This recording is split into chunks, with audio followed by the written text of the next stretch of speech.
नमस्कार, आप देख रहे हैं सर्वधर्म संगम टीवी और मैं हूं आपके साथ अंजू भाटी। अक्षय तृतीया को बेहद ही शुभ और पावन पर्व वैशाख के महीने की शुक्ल पक्ष की तृतीया तिथि को मनाया जाता है। अक्षय शब्द का अर्थ होता है जिसका कभी क्षय ना हो या जिसका कभी नाश ना हो। इस दिन खरीदारी करना बेहद शुभ माना गया है।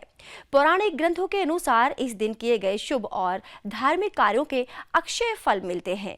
इस दिन सूर्य और चंद्रमा दोनों ही अपने उच्च राशि वृषभ में होते हैं, इसीलिए दोनों की सम्मिलित कृपा का फल अक्षय हो जाता है।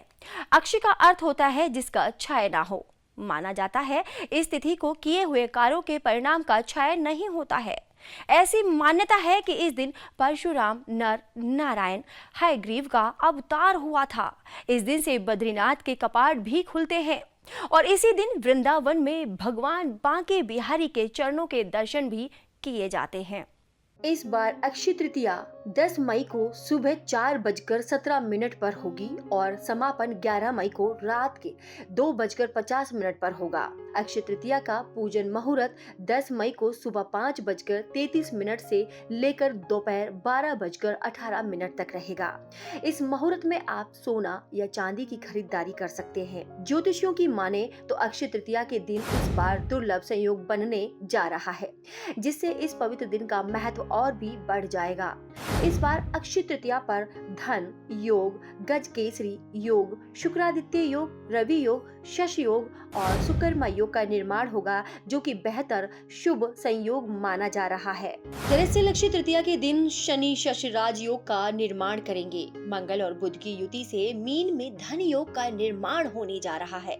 इसके अलावा बृहस्पति और चंद्रमा की वृषभ राशि में विराजमान रहेंगे, जिससे गजकेसरी योग का निर्माण होगा। अक्षय तृतीया पूजन विधि: जो व्यक्ति इस दिन व्रत रखता है उसे प्रातः काल उठकर स्नान करने के बाद पीले रंग के वस्त्र पहनने चाहिए। आप घर में विष्णु जी की मूर्ति को गंगा जल से स्नान कराएं और तुलसी, पीले फूलों की माला या सिर्फ पीले फूल चढ़ाएं। इसके बाद धूप और घी की बाती का दीपक जलाएं और पीले आसन पर बैठें। इसके अलावा विष्णु जी से संबंधित ग्रंथों जैसे कि विष्णु सहस्त्रनाम, विष्णु चालीसा का पाठ करना चाहिए। अंत में विष्णु जी की आरती करनी चाहिए। इसके साथ ही यदि उपासक किसी जरूरतमंद व्यक्ति को दान कर सकता है या भोजन करा सकता है तो यह काफी अच्छा माना जाता है। अक्षय तृतीया पर आपको ये कार्य जरूर करने चाहिए। अक्षय तृतीया पर ऐसे कार्य करें कि पुण्य की प्राप्ति हो। इस दिन ईश्वर की पूजा, उपासना, ध्यान जरूर करना चाहिए।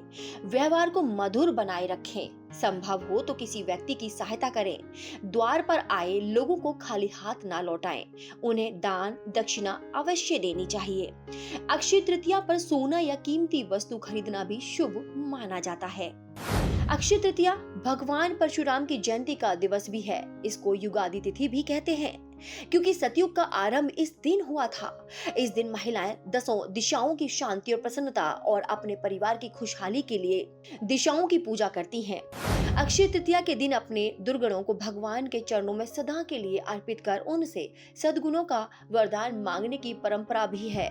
अब तो आप समझ ही गए होंगे कि अक्षय तृतीया पर दान पुण्य कर्म का विशेष महत्व होता है।